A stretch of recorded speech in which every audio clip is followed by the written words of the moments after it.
from the studios of Postscript Media and Canary Media. We talk a lot on this show about the movement to electrify everything, including how we heat our homes, how we get from place to place.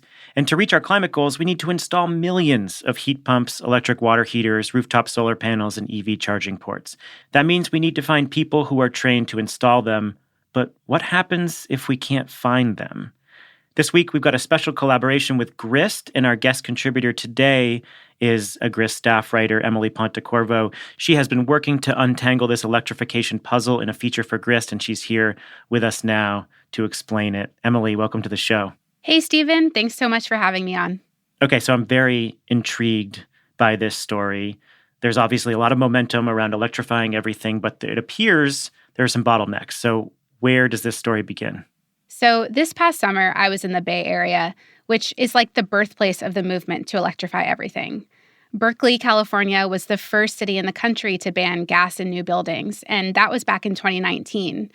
Now, dozens of cities have followed. And so while I was there, I talked to a lot of homeowners who had tried to electrify some aspect of their home, like switch to heat pumps or install an electric vehicle charger. Homeowners like Champori Rith.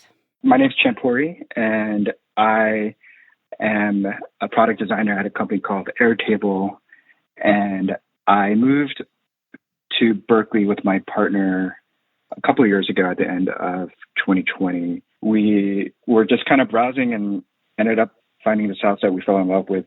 And then came the joys and tribulations of homeownership. Champori is not like a diehard environmentalist or anything, but he told me he's concerned about climate change and his new home uses natural gas. And so he wants to eventually go fully electric. Before switching out his stove or anything, he decided to start with getting rooftop solar. And it wasn't as straightforward as he hoped. It turned out that the number of amps that we have in our house didn't really support having solar panels. So that was why we were looking for an electrician, was to look at upgrading our electricity. And I didn't realize just how difficult that would be. This problem that Champori was facing is common. There's this nonprofit, Rewiring America, and they estimate that something like 60 to 70% of homes in the U.S. are going to need to upgrade their electrical panels in order to accommodate solar or new electric appliances. But when Champori started looking for an electrician, that was very eye-opening. They were basically all pretty booked out pretty far in advance. I think one was several months. And so that was very, very disheartening. It wasn't just that the electricians were busy.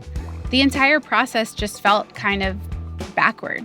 It's just hilarious because it just felt like, trying to get your kid into a nice kindergarten or preschool where you have to be interviewed and do a lot of things just to get on the radar of these electricians. Oh man, I can completely relate to this. So I moved into a new, older house about a year ago. And over the last year, we have been going through a lot of upgrades. We're re-insulating the house. We're completely rewiring the house. We've added heat pumps. We've replaced all the old windows. And so I've dealt with a lot of different kinds of contractors. And it's been really hard to set up the work because everybody is super busy. They're coming in, trying to assess whether the project is worth it. And I found an electrician who I really love who's helped me through this process, but they are so busy. It's really hard to get on their schedule. So I can definitely relate to how tough it is to find the right electrician. Yeah, and I talked to a bunch of homeowners just like you, just like Champori, all over the country who have had this experience. And that's what this sort of baseline demand for electricians that we have today. I mean, the switch to heat pumps and EVs has barely even started. Right, and this switch is very urgent. Transportation is almost a third of U.S. carbon emissions, and burning fossil fuels at home is another 10%. And now we have a chance to actually cut those emissions because of technological advancements and new incentive through the Inflation Reduction Act that was just passed. There's billions of dollars in rebates to help people make the switch. So the table is set for widespread electrification, but it just won't be possible without more people trained to do this work. This is The Carbon Copy. I'm Stephen Lacey. And I'm Emily Pontecorvo. And this week we're asking, why are electricians so hard to find? And how do we build up the workforce to electrify everything? America's green banks are preparing to unleash a wave of capital for clean energy. The Greenhouse Gas Reduction Fund invests a historic $27 billion in projects nationwide. This could mobilize up to $150 billion of private capital for solar, storage, efficiency, and electrification in underserved communities. So how do we deploy those billions quickly, efficiently, and with the highest impact? On July 18th, Latitude Media and Banyan Infrastructure will host a virtual event exploring the on-the-ground realities of making America's green banks a success. Register for free by clicking the link in the show notes or go to latitudemedia.com/events. Clean energy and climate tech are policy-driven industries, and anyone working in this field touches local, state, and federal policy in a very real way. And that's why you should be listening to Political Climate, a podcast from Latitude Media and Boundary Stone Partners that delivers an insider's view on climate policy and politics. Every other week, co-hosts Julia Piper, Emily Domenech, and Brandon Hurlbut cover the nuances of government funding, regulations, backroom negotiations, and the election, of course. Political Climate is a show for people who want authentic conversations and strong opinions from voices across the political spectrum. Listen at latitudemedia.com or subscribe to the show anywhere you get your podcasts.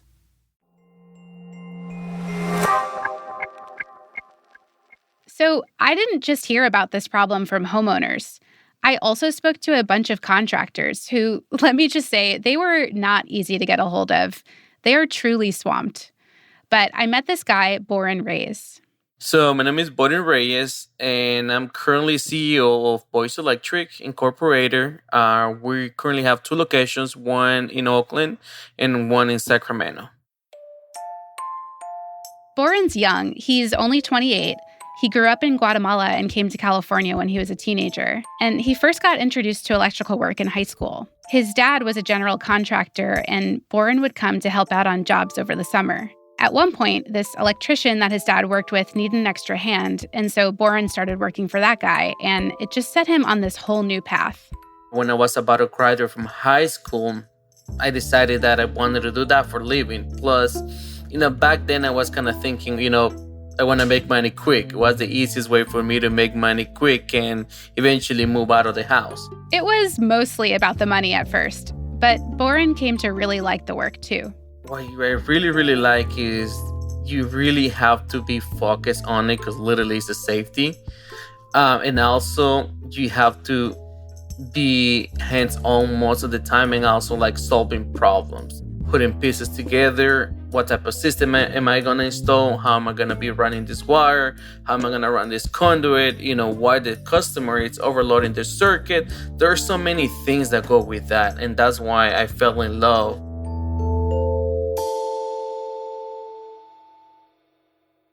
These days, Boren is busy. He's got 12 technicians at his company, and he can barely keep up with demand. If we're super busy and then we don't do any advertisement, if it's organic, we're getting a minimum of 3 to 4 calls a day.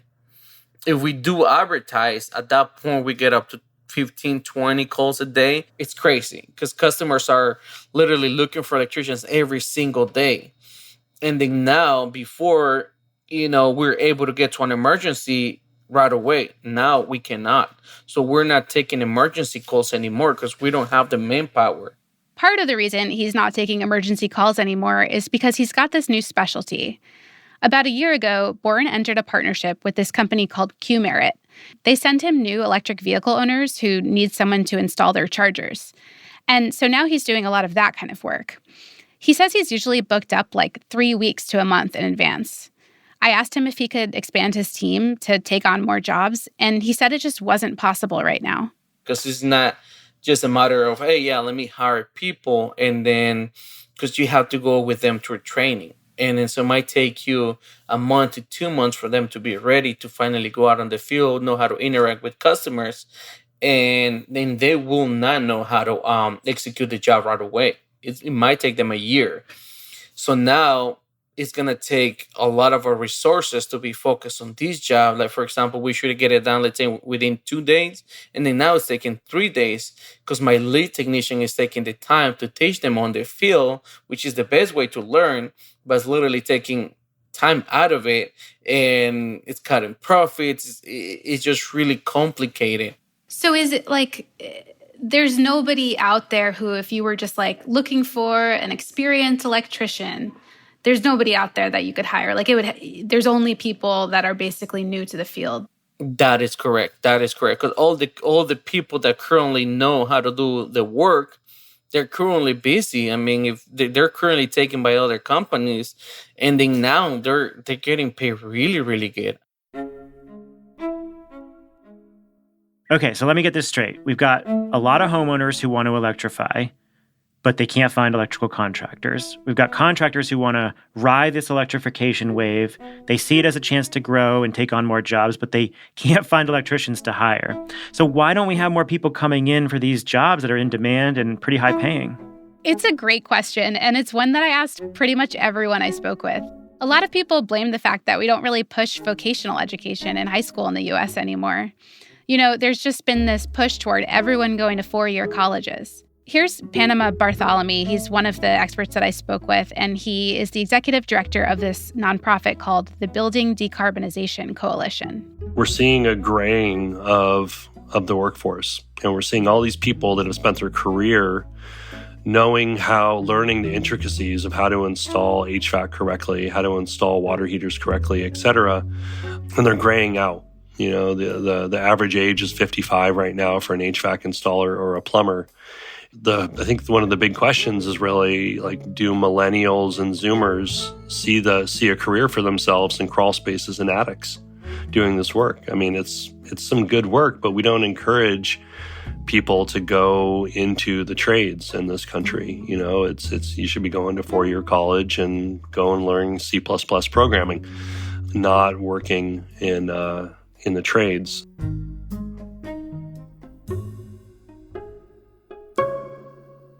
This right here is such an important point because we need more people to do the work of decarbonization, and that means more boots on the ground jobs. And we're seeing an aging workforce across the trades, in the utility space, in electrical contracting, in plumbing. And so we need to bring in younger workers, and we need more vocational opportunities. So as I've done a lot of work on our house, I've used that as an opportunity to teach our 3-year-old about how important electricians, plumbers, and builders are and how they're doing the most foundational work in our society. So this is partly a cultural problem. We need people to be able to see this career as an option when they're young. We just need to value it more as a society. Yeah, totally. I mean, I feel the same way. I didn't have any vocational education opportunities in my high school. And let's not forget that you can make pretty good money doing this. The median salary for an electrician in the Bay Area is about $90,000. And a lot of people make six figures. Sign me up. But really, if I wanted to transition my career and suddenly become an electrician, how would I do it?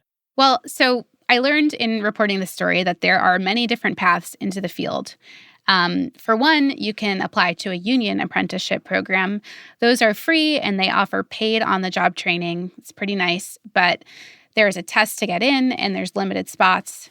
So some people go a different route. They start by finding a licensed contractor like Boren who's willing to take them on and train them in the field. And then many community colleges also offer training programs. But this, I found, is where there's another bottleneck in this whole story. Yeah, we talked earlier about this obsession we have as a country with 4-year degrees. So I'm guessing on the flip side, that means that underfunding community colleges. Yeah, so those community college programs, they aren't exactly well funded. But the other problem is it can be really hard for them to find people to teach the classes, in part because of the shortage of electricians. In the Bay Area, this birthplace of Electrify Everything, the place to take electrical training classes is a school called Laney College. And the program there almost collapsed when one of the teachers retired this year. Before we get to it, we're going to take a very quick break. And then when we come back, we'll hear about what happened at Laney College and then explore some solutions to this cascading problem.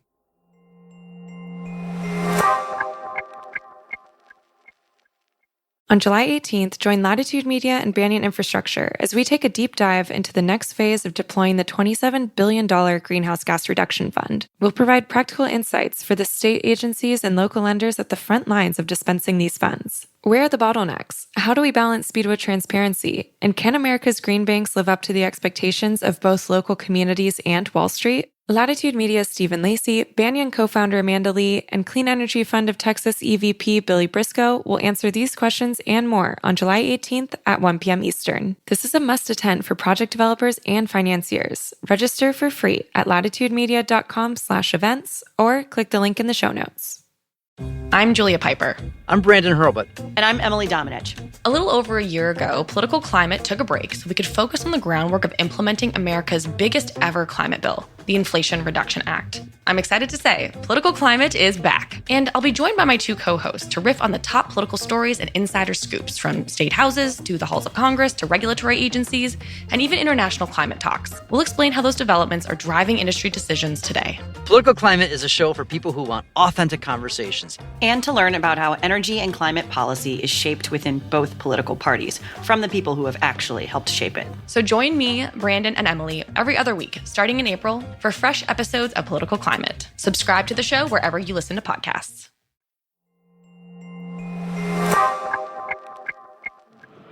Should we go on to your boat, or? Yeah, that'll be the quieter place to be. Let me introduce you to David Pitt. It'll still probably be kind of noisy, so I apologize, but we'll see. We'll see how it does. Okay, that's okay. I can create a little atmosphere. I met him on this old sailboat in the Oakland Marina back in July. He uses it as an office.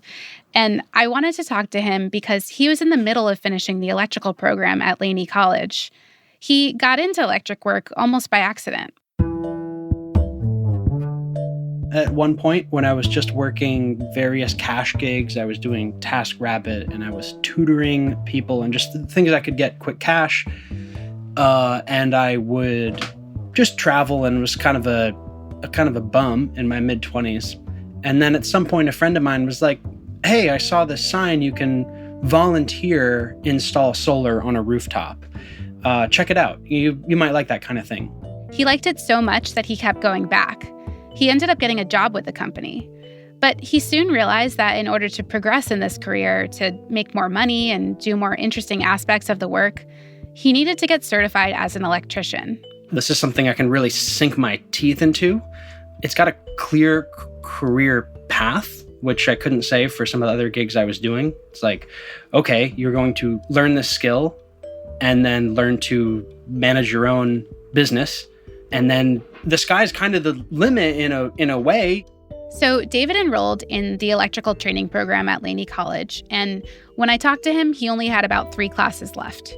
But things had started to go south. There was this one teacher who was covering like 6 classes per semester and kind of holding the whole program together, and she retired. The deans were having a lot of trouble finding anyone to replace her. Suddenly, they weren't sure if the school was even going to be able to offer the classes that David needed to finish. I guess the worst case is Laney collapses, and I would look at other community colleges and push it back 6 months, and probably be some paperwork nightmare of transferring credits and be a whole mess. But yeah, those rooms are packed too. I mean, the classes had 40 students in them. The Zoom meetings are just jam-packed. A lot of people are trying to get this training. I ended up speaking to the dean at Laney College over the summer. Her name is Alejandra Tomas, and she was definitely really stressed about this. So when I started in this job in February of 2021, I think my 3rd day on the job, I was already told that we have an issue in finding faculty members to teach in the EET department. EET stands for Electrical and Electronics Technology. It's been a known fact that a lot of our faculty members are teaching more classes than ideal. How did you feel when you heard that you were losing this teacher? It was a pretty scary moment for me because I know that there's a lot of hunger from students to learn these materials. And I know that there's a lot of classes that we're offering. So for me to lose a faculty member who's probably teaching 5 or 6 classes is pretty difficult. So it was a panic moment. This is an issue for a lot of trade skills disciplines, in a sense that employees usually earn more when they work in the field than they are in teaching. So it's hard to recruit for faculty members to our area. I think it's just made worse in EET because there's a shortage of electricians in the Bay Area. By the fall, she still hadn't found a replacement. Let's take a pause here for a second. I just need to get my head straight. So homeowners are having trouble getting electrification projects done because contractors are booked up. Contractors can't take on more clients because they can't hire. There's not enough trained electricians. And people who want to become electricians are having trouble getting through the training because the places where they're supposed to be learning how to become electricians can't find electricians to teach. Am I getting this right? More or less. Okay, so this is a giant puzzle. Seems very complicated. How do we piece it together? So there are a number of different solutions I want to walk you through. The first one is the story you just heard about Laney College. I think that points to a need for increased funding for community colleges so they can hire more faculty and pay them more money. What about the union path? We talked about that earlier. Don't the unions train people as well, like through the apprenticeship programs? That's another really interesting point. So the unions have this robust training pipeline. They offer free classes, paid apprenticeships, and they can offer those because of union dues, but they can only admit so many people. And so I spoke to labor advocates who think we need to strengthen the unions. Right now, union electricians, they don't really do that much work on houses because they're undercut by non-union electricians who can pay their workers less. And I was told that if some of the public funding that was coming out for electrification had labor standards attached to it, that could sort of level the playing field for the unions and help them compete for those jobs. And then they could train more workers. And what about people like Boren at the top of the show? He was talking about how he was doing some worker training too, right? Right. And so I heard from a lot of people that solving this also really hinges on involvement from people like Boren. And that's partly because, they already know how to do this work. They're the people that will ultimately hire these workers. The obstacle there, as Boren talked about, is that training people eats into his profits. That's part of the reason he can't hire and grow right now. Panama Bartholomew, who you heard from earlier, he told me that one way to solve this issue might be to provide funding for this kind of training. Like, for example, the Inflation Reduction Act, it has funding for state energy offices to do workforce development. And some of that could be used to pay, let's say, half or 3/4 of the wages of a trainee so that contractors like Boren can afford to take them on. I am really curious about what contractors are saying about this carbon-free tech approach overall. You've got people like Boren who are super on it. He's got this partnership with an EV charger installation company.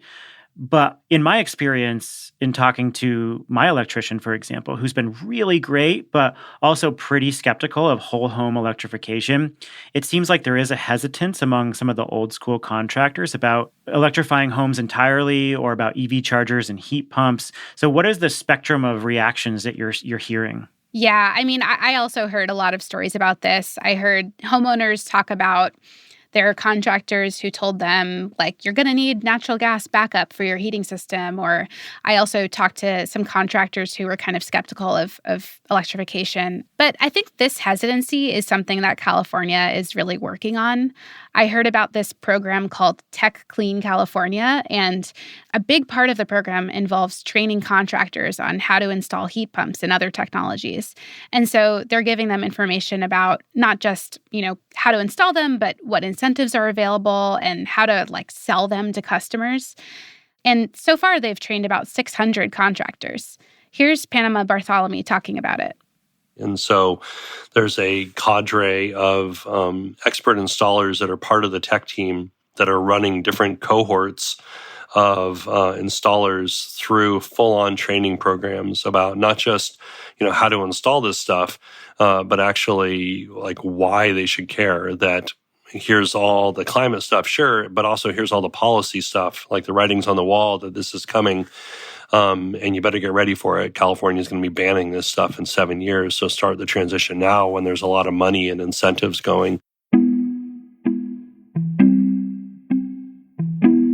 Okay, so running down the list, we've got more funding for community colleges. We want to pay contractors to take on trainees. Potentially unionizing the work could help. And then you want to make sure contractors actually know how to install carbon-free technologies. Is that the list? Anything else? Well, I feel like we still haven't really talked about the problem that seems to be at the heart of this issue. How can we inspire more people to want to become electricians in the first place? When I asked Boren this question, he had an answer right away. Showing them how much money they can make. That is just the key. Because they can make just as much as, an engineer. They can make more, than a teacher. They can make more than, a person that will spend their time, 3 to 4 years in college. And then they don't see that. They don't show you that. Yeah, this is exactly what we talked about earlier. This is a cultural problem. It's a marketing problem for the profession. Yeah, I mean, the whole profession could use some good PR. I spoke to this one expert who works on workforce development. She's at the Interstate Renewable Energy Council, and her name is Laura Jean Davignon. One thing that they're trying to do over there is create resources for clean energy careers for schools and guidance counselors. And she was really enthusiastic about developing some kind of marketing campaign. Something that we very much, we industry, the Alliance specifically, would like to do is some kind of outreach campaign, talking about energy heroes or some other messaging that resonates with people and just is conveying that there are a range of jobs. That's the kind of thing we really need to start to remove the stigma from these trade jobs. And it could even be trades focused. I don't care. And I have focus on clean energy. I think we'll have more luck if it does. Is the construction job sexy enough for someone, or do they also want, do they want to be saving the world?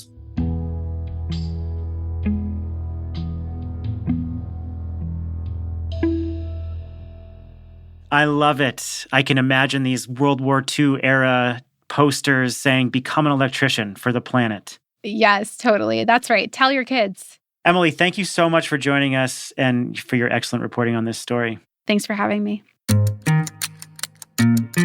Emily Pontecorvo is a staff writer at Grist. Thank you so much to her and to Grist for their collaboration. Grist is a magazine dedicated to climate justice and solutions, and you can go to grist.org to read Emily's feature. We're also going to link to it in the show notes.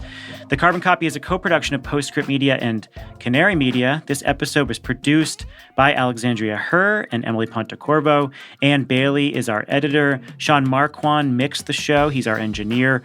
Original music came from Echo Finch and Blue Dot Sessions, and Sean Marquand made our theme. Postscript Media is supported by Prelude Ventures. Prelude is a venture capital firm that partners with entrepreneurs to address climate change across a range of sectors. That includes advanced energy, food and ag, transportation and logistics, advanced materials and manufacturing, and advanced computing. Thanks for engaging with us on social media. If you want to comment on this story, hit us up on Twitter. Send us an email to hello@postscriptaudio.com or go on over to Apple and Spotify and give us a rating. It's hugely helpful. I'm Stephen Lacey. This is The Carbon Copy. We'll catch you next week.